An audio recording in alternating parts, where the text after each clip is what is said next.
శుక్లాంబరధరం విష్ణుం శశివర్ణం చతుర్భుజం సన్నవదనం ధ్యాయేత్ సర్వవిఘ్నోపశాంతయే. ఓం గం గణపతయే నమ. ఓం శ్రీ మాత్రే నమ. ఓం శ్రీ గురుభ్యో నమ. నేను మీ వాడ్రేవ్ ఆదినారాయణరావు, డాక్టర్ వాడ్రేవ్ ఆదినారాయణరావు, ఆది ఆస్ట్రాలజీ. ఇప్పుడు మనం 5th ఏప్రిల్ నుండి 11th ఏప్రిల్ వరకు కూడా ఈ వారం రోజులు గ్రహాల యొక్క ప్రభావం మన మీద ఎలా ఉంటుంది, 12 రాశుల వారి మీద కూడా ఎలా ఉంటుంది తెలుసుకుందాం. ముఖ్యంగా గ్రహాల యొక్క స్థితిగతులు ఏమిటి. మేషరాశిలో శుక్రుడు మంచిదే. మంచిదే అంటే చతుర్నక్షత్రం ఉన్నాడు అనుకోండి. శుక్రుడు మేషరాశిలో, గురుడు మిథున రాశిలోను, కేతువు సింహరాశిలోను, బుధరాహువులు ఆల్మోస్ట్ కుంభరాశిలోను, శని కుజ రవులు మనకి మీనరాశిలో ఉన్నారు. 11వ తారీఖు నుంచి బుధుడు కూడా, రవి బుధుడు ఉంటారు. సరే, అది చెప్పుకుందాం. బుధుడు నీచులోకి వెళ్ళిపోతున్నాడు. సరే, అది పక్క పెడదాం. ఇప్పుడు మనం ధనురాశి వారికి 8, 9, 8 and 9 డేట్స్లో చాలా బాగుందండి. ఒక యోగం అంటే గురుది చంద్రుకుండం వల్ల గజకేశ్వర యోగం కాకపోయినా యోగంగానే ఉంటారు. అంటే ఏంటంటే ధనప్రాప్తి కలగడము, అదృష్టం బాగుండము, ఎక్కువగా మంచి మంచి ఆలోచన విధానంతో ముందుకు వెళ్ళిపోతూ ఉండడము, జ్ఞానాన్ని వృద్ధి చేసుకుంటూ ఉండడం, అంటే నాలెడ్జబుల్ పర్సన్స్గా తయారవుతూ ఉంటారు. మీరు ధనప్రాప్తి కూడా కలుగుతూ ఉంటుంది. మీకు ఎక్కువగా మీ తోబుట్టువులు అంటారు సార్, మీ చెల్లెళ్ళు తమ్ముళ్ళు కలవడానికి ఎక్కువ ప్రయాణాలు చేస్తూ ఉంటారు. బుధరాహుల కాంబినేషన్ వల్లనే. అలాగే ఎలక్ట్రానిక్స్ రంగంలో ఉన్న వారికి కూడా బాగుంటుంది. బుధరాహుల వల్ల స్పోర్ట్స్ రంగంలో కూడా బాగా రాణించడానికి ఎక్కువ అవకాశాలు ఉన్నాయి. కానీ చదువులో ఎన్నో ఆటంకాలు ఎదురవుతున్నాయండి. ముఖ్యంగా ఫారిన్ కంట్రీస్ కూడా వెళ్ళడానికి అవకాశం ఉంది శనీశ్వరుడు వలన. కాకపోతే ఏంటంటే 4th భావంలో కుజ, శని, రవిలు తప్పు. ఈ కాంబినేషన్ వల్ల ఏమవుతుందంటే యాక్సిడెంట్ జరగడానికి, అదే ఎలక్ట్రిక్ షాక్స్ వలన కానీ, కరెంటు ప్రాబ్లమ్స్ వల్ల కానీ, అగ్ని వల్ల కానీ, రోడ్డు ప్రమాదాల వల్ల కానీ మీకు చిన్న చిన్న ప్రాబ్లం జరగడానికి అవకాశం ఉంది. కొద్దిగా జాగ్రత్తగా ఉంటే సరిపోతుందండి.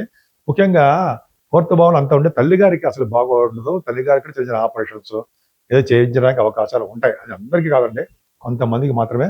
వాళ్ళు ఎప్పటి నుంచి అనుకుంటూ ఉంటారు, ఆపరేషన్ చేయించుకుంటూ ఉంటారు. సంతానం విషయంలో ఏమాత్రం ఇబ్బంది పడండి.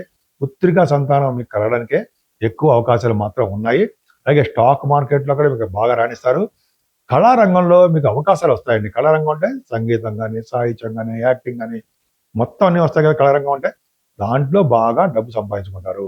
మీ ఆడ సంతానం వలన, ఆడపిల్లల వలన మీకు అదృష్టము, యోగము, వాళ్ళ వలన మీకు నేమ్ అండ్ ఫేమ్ రావడము జరిగి తీరుతుంది. ఏదేమైనా మీకు వివాహ శుభకార్యాలు, ధర్మకార్యాలు, అలాగే భార్యాభర్తల యొక్క దాంపత్య జీవితాలు చాలా చాలా బాగున్నాయండి. పైగా యోగం కూడా కలగబోతుంది. మీ వ్యాపారాభివృద్ధి కలగబోతోంది అని చెప్పచ్చు. ఏదేమైనా మీకు భాగ్యస్థానం కేతు ఉన్నాడు కాబట్టి తీర్థయాత్ర చేస్తుంటారు, ఫారిన్ కంట్రీస్ వెళ్తుంటారు. అలాగే మీరు చేస్తున్న రియల్ ఎస్టేట్ వ్యాపారాల్లో బాగా డబ్బులు సంపాదించుకునే అవకాశాలు ఎక్కువ ఉండడము, తీర్థయాత్రలకు ఎక్కువ అవకాశాలు బ్రహ్మాండంగా చేసుకుంటారు. కానీ మీరు చేస్తున్న ప్రొఫెషన్లోనే కదా ఇబ్బంది అండి. అంటే మీరు ఉద్యోగం మారేద్దామా, చేద్దామా, అది ఏంటా అన్నట్టుగా మీరు ఉంటారు. కాబట్టి కంప్యూటర్ సాఫ్ట్వేర్ ఉన్న వారికి కొద్దిగా చెప్పదగ్గ సూచన అంటే కొద్దిగా జాగ్రత్తగా ఉండండి. మీ అంటే మీ జాబ్లో సురక్షితంగా పనిచేయండి. అంతేకాకుండా లాభాలు కూడా అధికంగా ఉంటాయండి. మీ వ్యాపారంలో బాగా డబ్బు సంపాదించుకుంటారు. అంటే ఉద్యోగం కన్నా వ్యాపారం మిన్న అంటాం కదా, వ్యాపారాల్లో కూడా అద్భుతంగా ఉంటుంది. మీరు భయపడే అవసరం లేదు. మీరు అనుకున్న దానికంటే డబ్బులు ఎక్కువ వస్తాయి.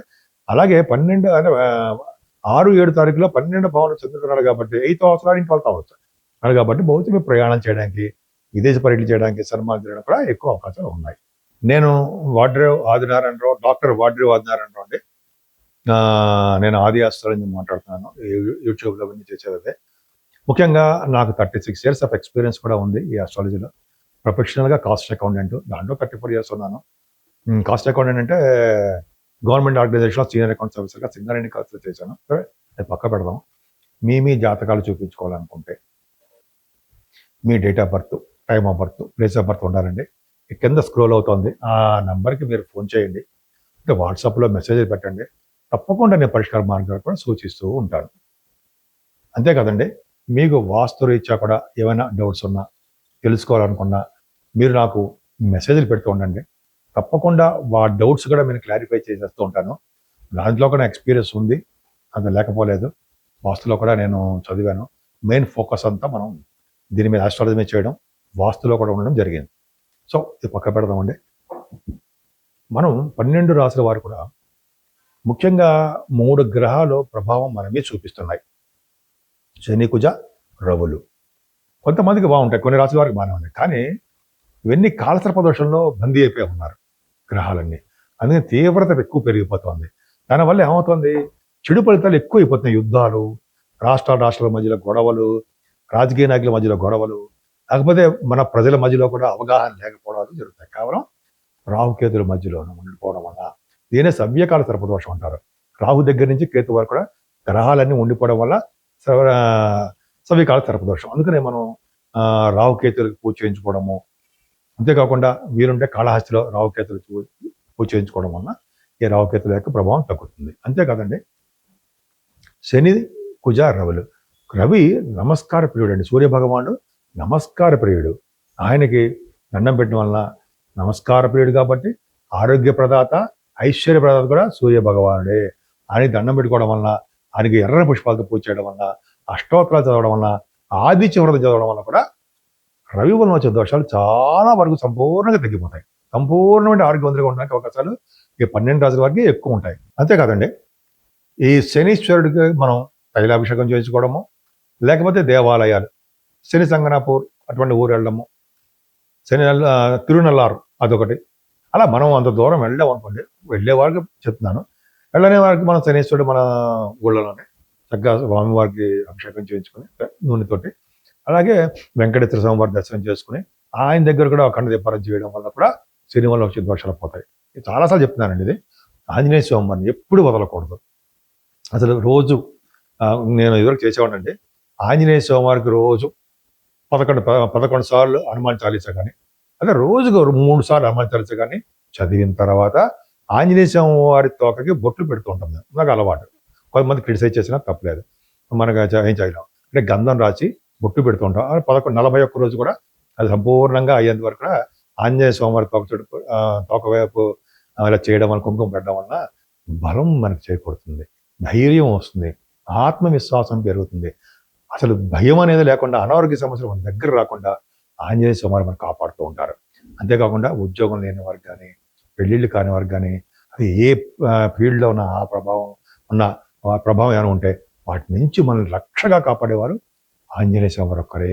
అందుకని శ్రీరామచంద్రుడు మనం ఎప్పుడు కొలుస్తుంటాం చూడండి, శ్రీరామ అంటాం కదా. రాముణ్ణి పూజించడం వల్ల కూడా సకల దోషాలు పరిహారం అయిపోతాయన్నలో ఏమాత్రం సందేహం లేదు. రాముని దర్శనం కంటే రామనామం గొప్పదని మన పెద్దలు, గురువు గారులు మనకు అందరికీ చెప్పారు. సో శ్రీరాముని పూజించడం వల్ల కూడా సకల దోషాలు పోయి సంపూర్ణ ఆరోగ్యవంతులుగా ఉండడానికి అవకాశాలు ఎక్కువగా ఉన్నాయి.